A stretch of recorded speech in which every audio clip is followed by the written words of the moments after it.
Hello and welcome to another episode of Deep Dive. Today we're diving into the many layers and waves of e-commerce with two of EyeSee's e-commerce research experts, Mila Milosavljevic and Tasovac. While this isn't our first time exploring this topic, there's always something new to uncover. If you're interested in retail media or the holistic approach to offline and online shopping behavior, be sure to check out our YouTube playlist and order your free insights by simply clicking play. You might be wondering, why are we talking about e-commerce again? Well, listen to this. More than 80% of internet users have purchased goods and services online. 50% of online population has shopped at internet retailers more than once. By 2040, it is estimated that 95% of all purchases will be through e-commerce. And the highest growing country for e-commerce is India, followed by Saudi Arabia, Indonesia, Australia, and the Philippines. Being a bit nerdy, as we all are in this industry, we want to ensure that this episode gathers the most e-commerce shopper behavior knowledge and testing insights in one place. Stay tuned as we ask 101 questions to our experts. Okay, maybe not that many, but this will be a special episode where we aim to cover and uncover the intricacies of e-commerce testing. Trust me and trust the numbers. You don't want to miss this. Before we get all serious, let's warm up with some trivia about e-commerce. Do you know what was the first item ever bought online? Take a guess. My guess would be pizza. I will go with a book as the first online purchase. Actually, the first ever online purchase was made in 1994, and it involved a Sting CD. It was documented in the August 12, 1994 issue of the New York Times titled Internet is Open, where a team of young cyberspace entrepreneurs celebrated what was apparently the first retail transaction on the internet using a readily available version of powerful data encryption software designed to guarantee privacy. Okay, so we at EyeSee do our testing on live websites, and we have the option for testing on over 25 platforms. One of the biggest is certainly Amazon. Do you know how it all started? As I recall, Amazon was launched in 1995 by Jeff Bezos, aiming to become the world's largest e-commerce marketplace. And I think it was initially started as an e-commerce platform for books, right? Yes, I love how it all started with books and music. In a way, those are the most essential things for people to buy and exchange. But let's not stay only on the West, since we know that the APAC market is very progressive with its e-commerce environment. Eva, can you recall when Facebook first published an ad? Remember, there was a time when social media had nothing to do with ads and shopping. Yes, it sounds so far away, but it was actually in 2011. Facebook's earliest advertising was offered to business page owners via sponsored stories. And it provided a way to brands to advertise in users' news feeds by promoting the users' organic posts. Yes, I recall how different it all was back then. Could you have imagined that e-commerce would develop this much and have such growth predictions?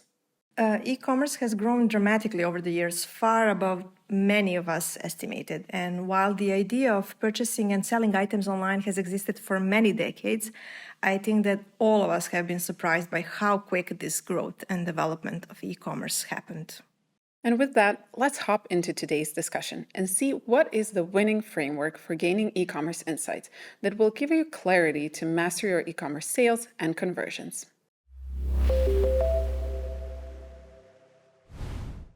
When aiming to gain comprehensive knowledge of e-commerce shopper behavior, the first step is finding the right framework to grasp such a non-linear journey. What is the research approach you would recommend and why?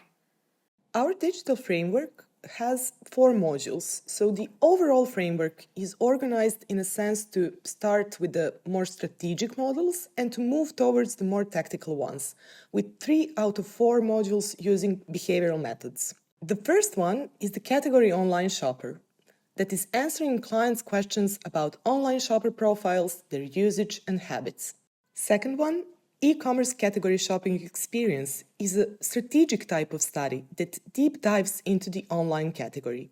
It assesses in detail the shopping environment, the website touchpoints that make it easier or harder for shoppers to browse and purchase the products on retailers' website. With the third module, we are moving from a category level to a more tactical product level. Hero Product Shopping Experience provides us with insights about the performance of the client's best-selling hero product in the e-commerce environment. Lastly, the online pack test is the most tactical one, evaluating the performance of different packs or hero images and MBDs, and helps the client to select the winning one, again in the e-commerce environment. Let's flip the script for a second. If I were a client, when should I be employing a specific testing module? So maybe to recap all this, but from the client's perspective, if the client doesn't know who their online category shopper is, what are his or her usage and habits, what are the most relevant purchase points along the shopper journey, then for such client, online category shopper is a go-to module. If the client has a lack of understanding how their category is browsed in general online on the key online partners, meaning retailers, whether the shopping of the category is easy and convenient or not, which search terms shoppers use, where to invest to improve the performance on the digital shelf, then the client should go with our e-commerce category shopping experience solution.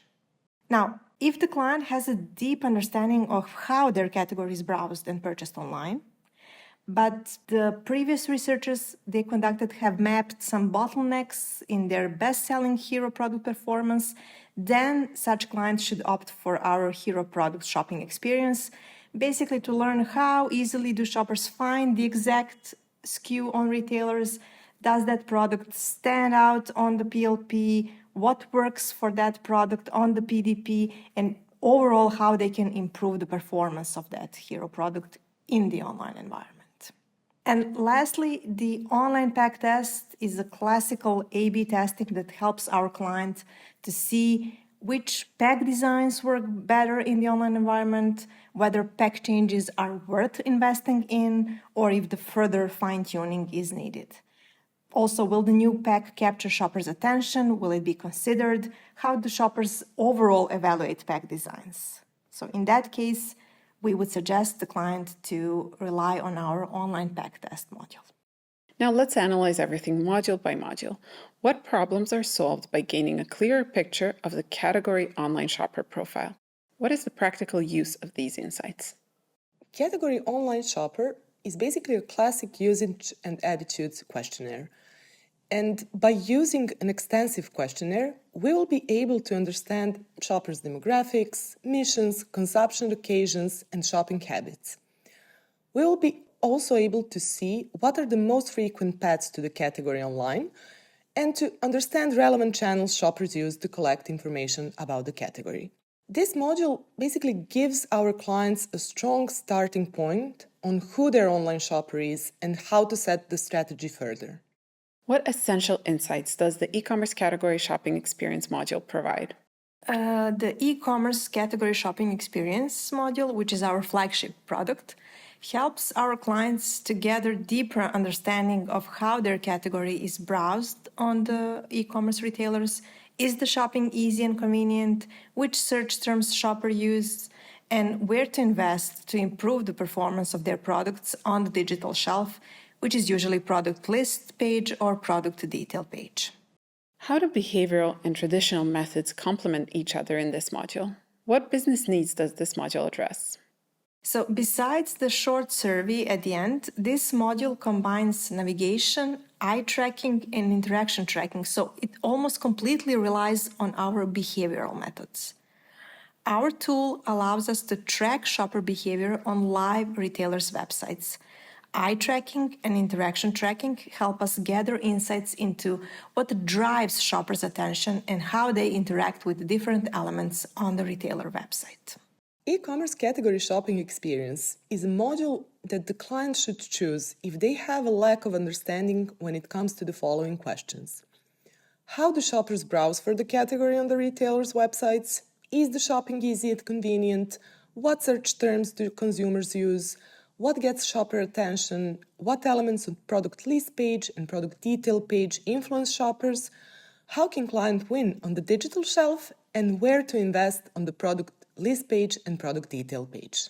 By choosing e-commerce category shopping experience, our clients will be able to understand the dominant patterns of browsing for products on the retailer's websites, understand the general guidance for drawing shoppers' attention on the digital shelf, understand the attributes that influence products to be noticed and considered for purchase in the competitive environment on retailers' list, and understand what product detail page areas are indispensable in pursuing shoppers to complete the purchase.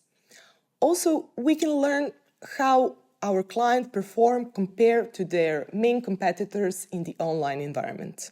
What is the module that follows the e-commerce shopping experience and why? With our hero product shopping experience module, we move from strategic solutions to more tactical ones. For example, our client may have mapped some bottlenecks in their best-selling hero product performance on the retailers. Or client just wants to gather insights on how their best-selling product performs on the digital shelf. In that case, we will opt for hero product shopping experience to learn how easily shoppers can find the hero SKU on the retailers, whether this product stands out on the product list or not, what works on the hero product detail page, and how the client can overall improve the performance of its best-selling product. This hero product module uses the same methods that we mentioned in the e-commerce category shopping experience. So we have navigation, eye tracking, interaction tracking, followed by a survey in the end. Shoppers will browse for the hero product on the live retailer's website, while eye tracking and interaction tracking will help us understand how visible this hero product is on the product list and what works or doesn't work both on the product list and on the product detail page. Finally, Module 4, the online pack test, seems like the most tactical one. Can it be used independently? Sure, this module can be used completely independently. Finding a way to stand out in a highly competitive environment of a crowded digital shelf can be challenging. And that is why it is important to have a pack that will stand out in the competitive context. With our online pack test, that is a classic A/B testing, our clients are able to evaluate the performance of different packs, hero images, and MBDs, and find the winning one for the competitive online environment. What problems do clients face when they reach out for testing online packs, and how does this module help? If the client has packs, hero images, or MBDs they want to test in the online environment, our online pack test can help them understand: are the pack changes worth investing for or refining further? Is client's new pack visible and easily findable? Will the client's new pack capture buyer's attention and be purchased? This module includes both sets of KPIs as we aim to understand how the tested pack performs in context, but also how the pack performs in standalone mode and how different pack elements perform across tested packs. I believe we had more than enough e-commerce food for thought delivered to us. Now, let's return to the bigger picture of shopper behavior and talk about some amusing insights that have inspired us, whether they're linked to online or offline behavior. What is the first thing that comes to your mind? For me, the amusing insight regarding online shopping is the phenomenon known as retail therapy, which is rather relatable for me. So it's the idea that people sometimes shop online not necessarily because they really need something, but because the whole act of browsing and buying can improve their mood and alleviate stress.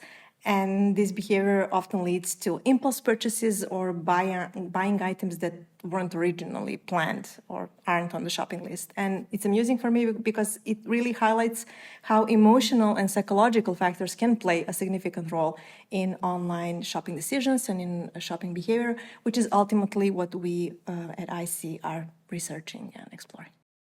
I can also relate to that. Although for me, it's just about putting it in the cart. I don't need to buy it in the end, but it still gives me a dopamine high, as they say. And Eva, what about you? It's interesting that you mentioned that, because one of the online shopping behavior that are interesting for me is the concept of cart abandonment.